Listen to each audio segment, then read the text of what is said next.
আমার পাড়া আমার সমাধান প্রকল্পের মাধ্যমে স্থানীয়দের দীর্ঘদিনের দাবি মেনে 23শে জানুয়ারির আগে গয়েশপুর পৌরসভার 10 নম্বর ওয়ার্ডের নেতাজি সুভাষচন্দ্র বসুর আবক্ষ মূর্তি স্থাপিত হলো।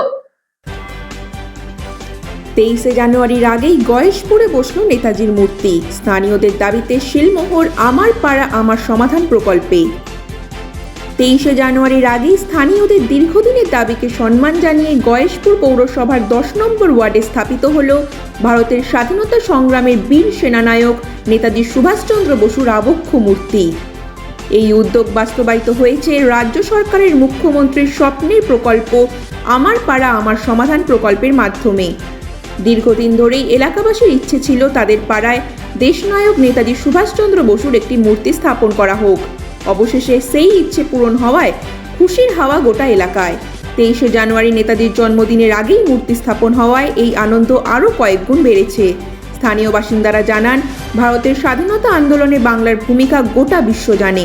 আত্মত্যাগ ও দেশপ্রেমের প্রতীক নেতাজি সুভাষচন্দ্র বসু আগামী প্রজন্মকে দেশপ্রেম ও সাহসের পথে অনুপ্রাণিত করবেন। তাদের মতে আমার পাড়া আমার সমাধান প্রকল্পের মাধ্যমে এমন ঐতিহাসিক ও গর্বের কাজ বাস্তবায়িত হওয়ায় তারা অত্যন্ত সন্তুষ্ট।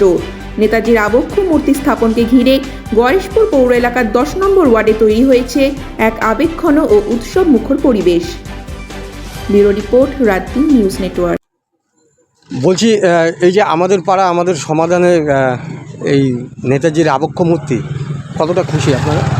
নেতাজি আমাদের পাড়া আমাদের সমাধানে এই যে মুখ্যমন্ত্রী মমতা বন্দ্যোপাধ্যায় যে পাড়ায় পাড়ায় উনি যে প্রকল্পগুলো চালু করেছে সেগুলো সমস্ত ওয়ার্ডে পাড়ায় পাড়ায় সেগুলো সমস্ত হয়েছে। যেরকম আমাদের এই যে সুভাষ হিসেবে মূর্তিটা করেছে, আমরা এই পাড়া থেকে 10 নম্বর ওয়ার্ড থেকে পাড়া থেকে আমরা সবাই খুশি।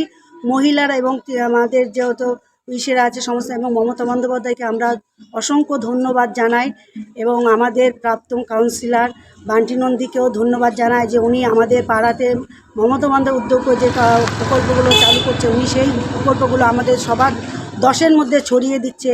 এবং উনি যে প্রাক্তন কাউন্সিলর, উনি আমাদের 10কে আরও উন্নতি করছে, এবং মহিলা পুরুষ সবাইকে একত্রভাবে যুব তারপরে সিনিয়রদের সমস্তকে এক করে নিয়ে আমাদের ওয়ার্ডটাকে একত্রভাবে নিয়ে চলছে। আমরা এতে খুব খুশি, এবং আমাদের মতন এই কাউন্সিলরকে পেয়ে 10 নম্বর ওয়ার্ডে প্রাপ্ত কাউন্সিলরকে পেয়ে আমরা মহিলা খুবই খুশি, এবং দিদিকে আমরা ধন্যবাদ জানাই। দিদি আমাদের যা মহিলাদের জন্য যা প্রকল্প চালু করছে, এবং উনি মুখে কোনো প্রকাশ করছে না, তার আগে উনি প্রকল্পগুলো চালু করে দিচ্ছে। এবং বিজেপি নরেন্দ্র মোদী যেমন আগের থেকে ভোট আসার পরেই সঙ্গে যেই চালু হয়ে যায়, উনি সঙ্গে সঙ্গে প্রকল্পগুলো যে কোনো একটা প্রকল্প মানুষের মধ্যে ছড়িয়ে দেয়, কিন্তু সেই বাস্তবতা করে না। কিন্তু আমাদের মমতা বন্দ্যোপাধ্যায় উনি কাউকে কিছু বলে না, কিন্তু তার আগে উনি সেই প্রকল্পগুলো মানুষের মহিলাদের মধ্যে এবং সিনিয়র বয়স্ক যুব সবার মাঝখানে ছড়িয়ে দেয়। এইটাই হলো আমার দিদির মধ্যে এবং ওনার মধ্যে পার্থক্য। আমাদের মমতা বন্দ্যোপাধ্যায় সারা জীবন আমরা চাই, দিদির পাশে আমরা আছি, দিদিকেই চাই। 2026 চাই। আমার নাম মীরা দত্ত, 10 নম্বর ওয়ার্ডের আমি বঙ্গজননীর প্রাক্তন বঙ্গজননী সাবনেত্রী।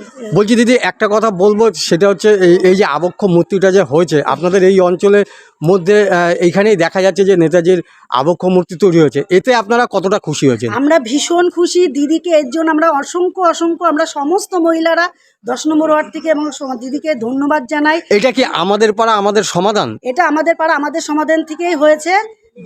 দিদি উদ্যোগ নিয়েছে, এবং আমাদের এই বাস্তবতা করেছে আমাদের কাউন্সিলর বান্টি নন্দী, প্রাক্তন কাউন্সিলর বান্টি নন্দী মহাশয়।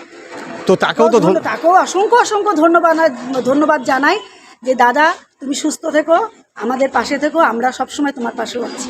কত নম্বর ওয়ার্ড এটা? আমি 10 নম্বর ওয়ার্ড, এটা 10 নম্বর ওয়ার্ড, আমিও 10 নম্বর ওয়ার্ডের বাসিন্দা।